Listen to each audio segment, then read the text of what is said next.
राधे राधे। मेरे गुरुवर भोलेनाथ के चरणों में मेरा साष्टांग दंडवत प्रणाम है।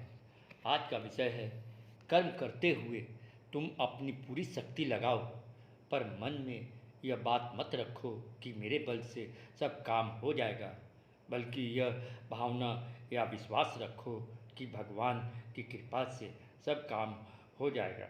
साधक यत्न तो करे, पर भरोसा यत्न पर न रखकर भगवान पर रखे। जैसे भगवान ने बाएं हाथ की छोटी अंगुली के नख पर गोवर्धन पर्वत को उठा लिया और ग्वाल बालों से कहा कि सब अपनी अपनी लाठी लगाओ। सबने अपनी लाठियां लगा दी, पर उनके मन में यह भाव आया कि हम सब ग्वाल वालों ने अपनी लाठियों से सहारा लगाया है, तभी पर्वत ठहरा है।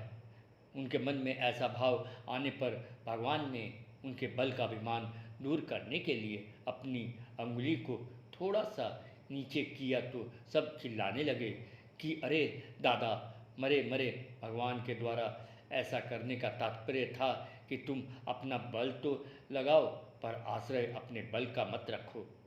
तत्परता तो पूरी हो, पर अपने बल का अभिमान न हो। इसलिए भगवान ने अर्जुन से कहा, हे सव्यसाची, तुम निमित्त मात्र बन जाओ।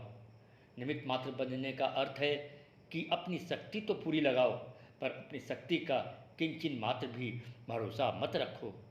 थोड़ा सा काम कर देना निमित्त मात्र बनना नहीं है। अर्जुन दोनों हाथों से बाण चलाते थे। वे दाएं हाथ से बाण चलाकर जैसा निशाना मारते थे, वैसा ही निशाना बाएं हाथ से बाण चलाकर मारते थे। इसलिए अर्जुन का नाम सव्यसाची था। भगवान अर्जुन को सव्यसाची संबोधन देकर यह कहते हैं कि तुम अपनी पूरी शक्ति लगाओ, पर मन में यह बात मत रखो कि मेरे बल से, मेरी विद्या से काम हो जाएगा। जो कुछ होगा मेरी कृपा के बल से होगा। इसलिए भगवान की कृपा का आश्रय लेकर प्रार्थना की जाए तो भगवान की अपार विलक्षण शक्ति तत्काल काम करती है। भगवान असंभव को संभव और संभव को असंभव बनाने में सर्वथा समर्थ हैं। उनमें किसी तरह की असामर्थ्य नहीं है। वे सब तरह से पूर्ण हैं। बल, बुद्धि, विद्या, योग्यता आदि किसी भी विषय में उनमें किंचित मात्र भी कमी नहीं है। ऐसे सर्वथा परिपूर्ण सर्वसमर्थ भगवान के साथ हमारा संबंध हो जाएगा तो उनकी सब शक्ति हमारे में आ जाएगी। जैसे बिजली के तार के साथ संबंध होने पर पंखा भी चलता है, अंगीठी भी जलती है, बर्फ भी जमती है, प्रकाश भी होता है। एक ही शक्ति से अनेक परस्पर विरुद्ध कार्य हो जाते हैं। ऐसे ही संसार की उत्पत्ति करने में, पालन करने में और संहार करने में एक ही शक्ति काम करती है।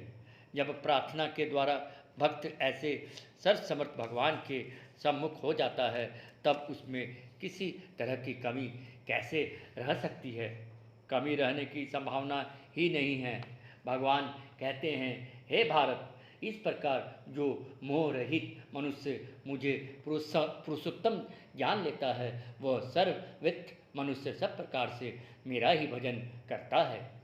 जो भगवान को पुरुषोत्तम जानता है, वही सर्ववित्त सर्वज्ञ होता है। संसार की बहुत बातें जानने से मनुष्य सर्ववित्त नहीं होता। भगवान की शक्ति अपार, असीम, अनंत, अगाध है। ऐसा जिसका दृढ़ विश्वास है, वह सब प्रकार से भगवान का ही भजन करता है। उसकी दृष्टि भगवान के सिवाय दूसरी तरफ जाती ही नहीं। भगवान के सिवाय और किसी का कोई सहारा नहीं रहता, और किसी का कोई मूल्य नहीं रहता, और किसी से कोई आशा नहीं रहती। वह सब तरफ से निराश हो जाता है। मैं अपने बल से कर लूँगा, यह बात उसके हृदय से सदा के लिए उठ जाती है। ऐसी स्थिति में असली शरणागति होती है, असली प्रार्थना होती है। भगवान कहते हैं, संपूर्ण धर्मों का आश्रय छोड़कर तू केवल मेरी शरण में आ जा। मैं तुझे संपूर्ण पापों से मुक्त कर दूंगा, तू चिंता मत कर। अपने बल, बुद्धि, विद्या आदि का किंचित मात्र भी आश्रय या अभिमान न रखकर भगवान की अनन्य शरण होना हमारा काम है। और संपूर्ण पापों से सदा के लिए मुक्त करना भगवान का काम है, कारण कि हम ही भगवान से विमुख हुए हैं। भगवान हमारे से कभी विमुख नहीं हुए। अगर हम अनन्य भाव से भगवान के शरण हो जाएं, तो फिर भगवान की शक्ति से बहुत जल्दी तथा सुगमता से कल्याण हो जाएगा। इसलिए भगवान आश्वासन देते हैं कि मेरी शरण में आने से मैं संपूर्ण पापों से, दुखों से, बंधनों से मुक्त कर दूंगा। फिर तुम चिंता क्यों करते हो? जय श्री राधे श्याम।